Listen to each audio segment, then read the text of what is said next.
El peor desastre nuclear del mundo entró en la historia en la planta nuclear de Chernóbil en la Unión Soviética. Ahora está claro que la Unión Soviética ha sufrido uno de los peores desastres en la historia de la energía nuclear. Aparentemente se han liberado grandes cantidades de radiación.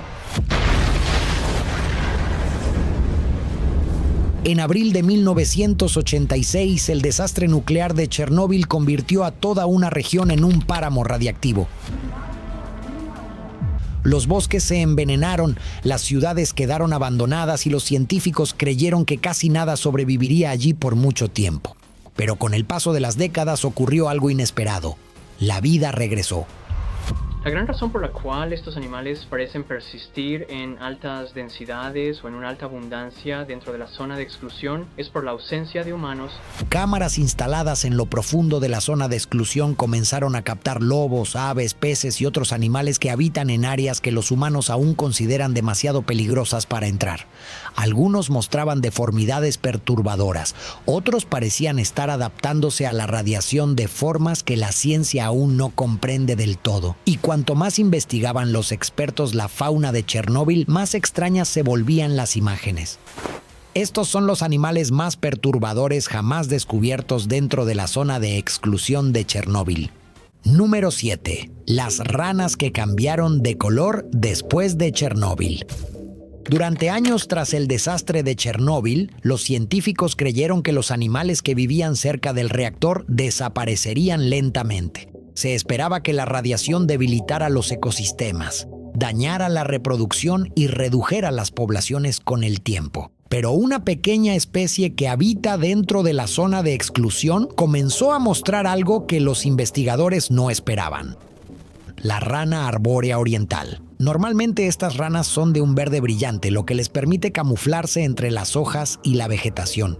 Pero cuando los científicos empezaron a estudiar a las poblaciones que vivían más cerca de Chernóbil, notaron que muchas eran inusualmente oscuras, casi de color negro. Al principio, los investigadores asumieron que se trataba de un daño genético aleatorio provocado por la exposición a la radiación.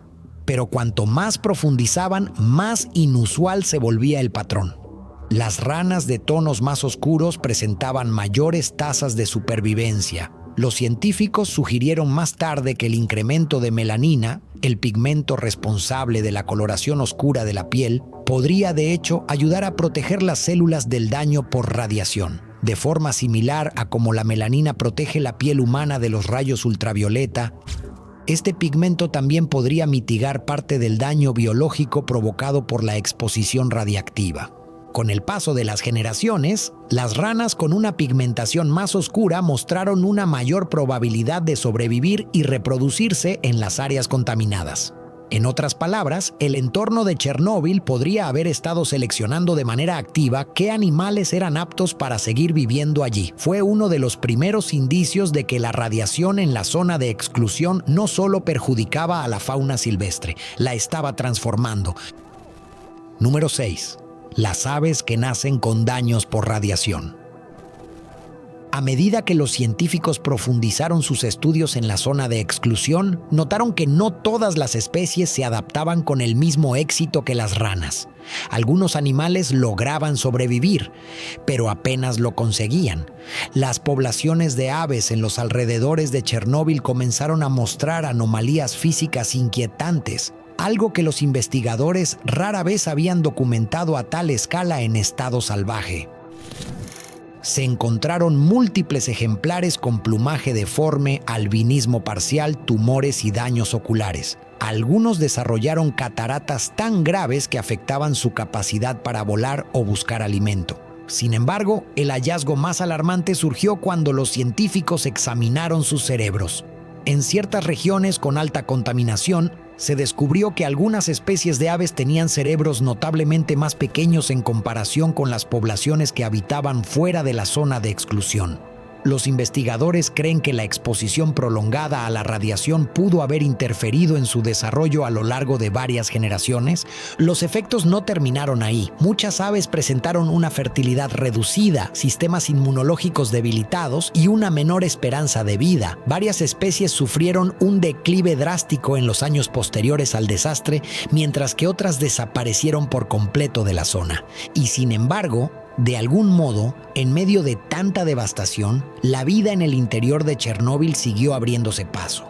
Esto planteó una pregunta inquietante. Si algunas especies estaban sucumbiendo ante la radiación, ¿por qué otras comenzaban a prosperar? Número 5. Los lobos que prosperan dentro de la zona de exclusión. Para la década de 1990, los científicos que se adentraban en la zona de exclusión de Chernóbil esperaban encontrar ecosistemas en decadencia. En cambio, descubrieron algo casi imposible de explicar. Los lobos estaban regresando, no solo sobrevivían en los bosques radiactivos que rodean el reactor. En ciertas áreas, su densidad poblacional parecía ser incluso mayor que la de las reservas naturales cercanas, fuera de la zona. Al principio, esto no tenía sentido.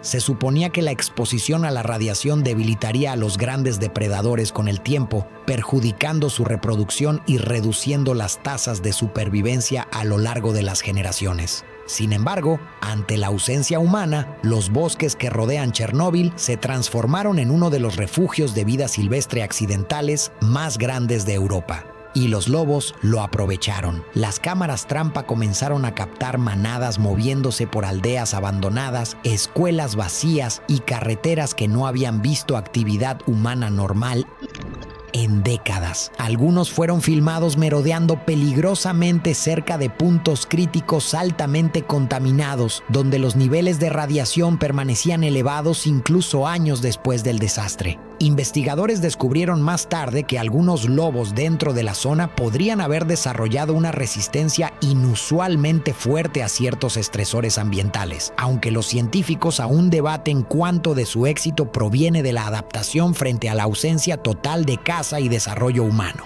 Pero de cualquier forma, las imágenes resultaban inquietantes.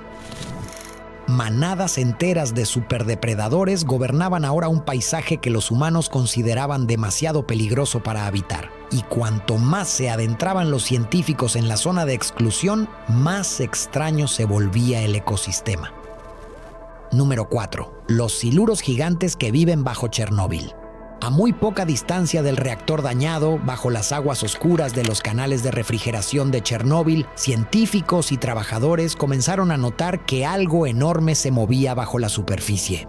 Al principio, las historias parecían exageradas, pero con el tiempo, las cámaras empezaron a captar siluros masivos agrupándose en cantidades inusualmente altas cerca de las vías fluviales contaminadas que conectan con la central. Algunos alcanzaron longitudes muy superiores a lo que la mayoría esperaría de un pez normal de agua dulce. Las imágenes se difundieron rápidamente por internet y muchos afirmaron que la radiación había creado peces mutantes en las profundidades de Chernóbil. Pero la realidad era más compleja y, en cierto modo, más inquietante.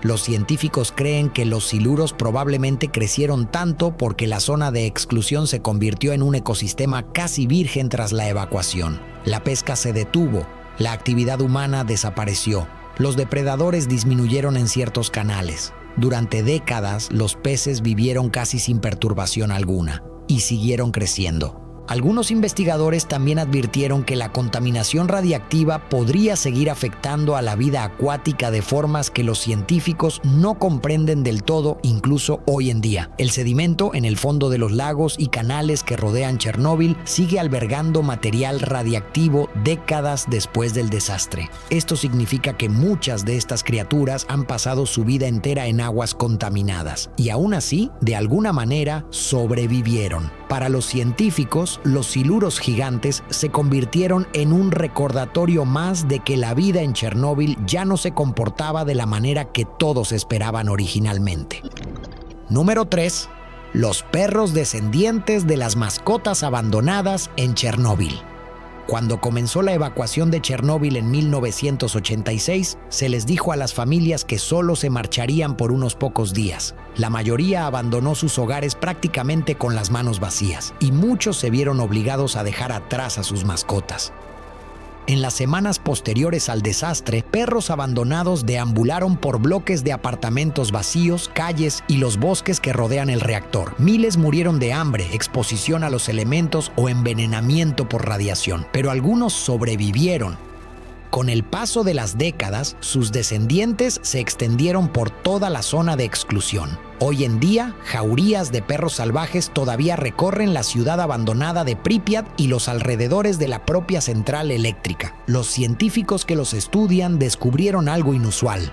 A pesar de vivir en uno de los entornos más contaminados de la Tierra, muchos de estos perros resultaron ser genéticamente distintos a las poblaciones caninas fuera de la zona. Los investigadores comenzaron a recolectar muestras de ADN para entender cómo décadas de aislamiento y exposición a la radiación pudieron haberlos moldeado generación tras generación. Se encontraron algunos perros viviendo sorprendentemente cerca de puntos radiactivos críticos donde los humanos solo pueden entrar de forma segura por periodos cortos de tiempo. Las imágenes que surgen de la zona son inquietantes.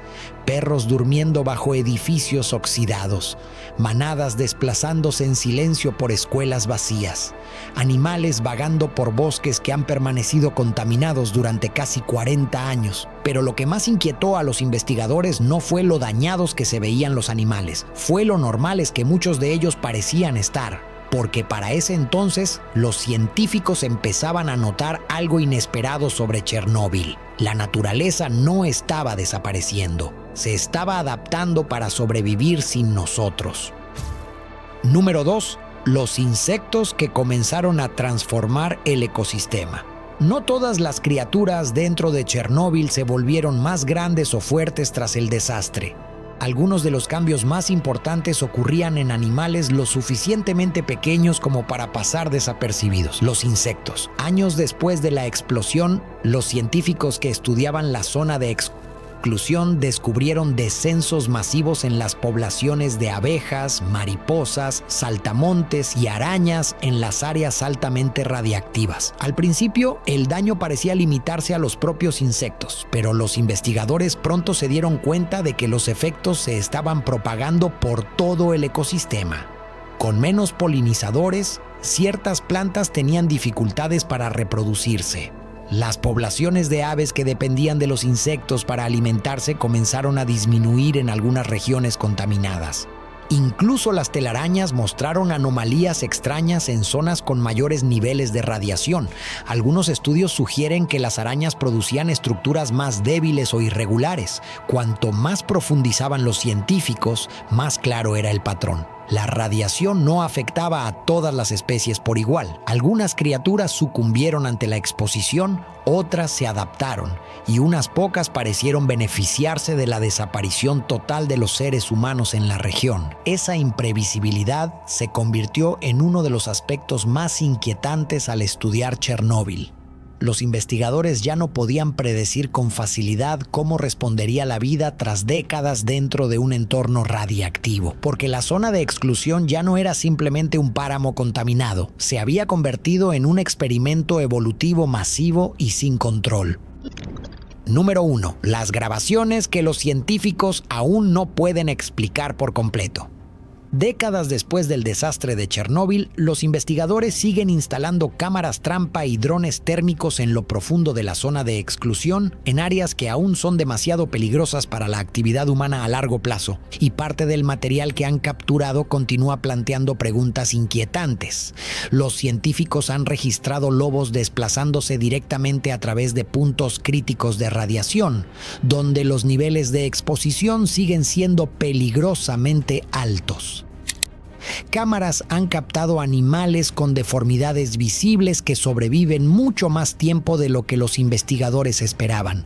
En algunas áreas, los depredadores parecían más sanos y activos que la fauna que vive fuera de la zona. Pero lo que más inquietó a muchos investigadores fue el comportamiento. Ciertos animales no mostraban prácticamente ningún temor ante los entornos contaminados. Las manadas recorrían ciudades silenciosas reclamadas por los bosques, Diversas criaturas surgían de edificios abandonados desde 1986, como si el ecosistema se hubiera reconfigurado lentamente en torno al desastre. Cuanto más a fondo estudiaban los científicos Chernóbil, más difícil resultaba explicar la zona de exclusión, porque se suponía que la región se convertiría en un paisaje muerto. En cambio, se transformó en algo totalmente distinto, un lugar donde la radiación dañó la vida, forzó la adaptación y convirtió un páramo abandonado en uno de los entornos naturales más extraños de la Tierra. E incluso ahora, casi 40 años después, los científicos aún no comprenden del todo en qué podría estar convirtiendo Chernóbil a estos ecosistemas con el paso de las generaciones. Lo que significa que cualquier especie que habite hoy la zona de exclusión podría estar cambiando todavía. Décadas después de que el desastre de Chernóbil envenenara una región entera, los científicos esperaban que la zona de exclusión permaneciera sin vida. En su lugar, las cámaras comenzaron a captar animales que sobreviven y posiblemente se adaptan dentro de bosques radiactivos donde los humanos aún no pueden vivir con seguridad. Cuanto más observaban los investigadores, más extrañas resultaban las imágenes.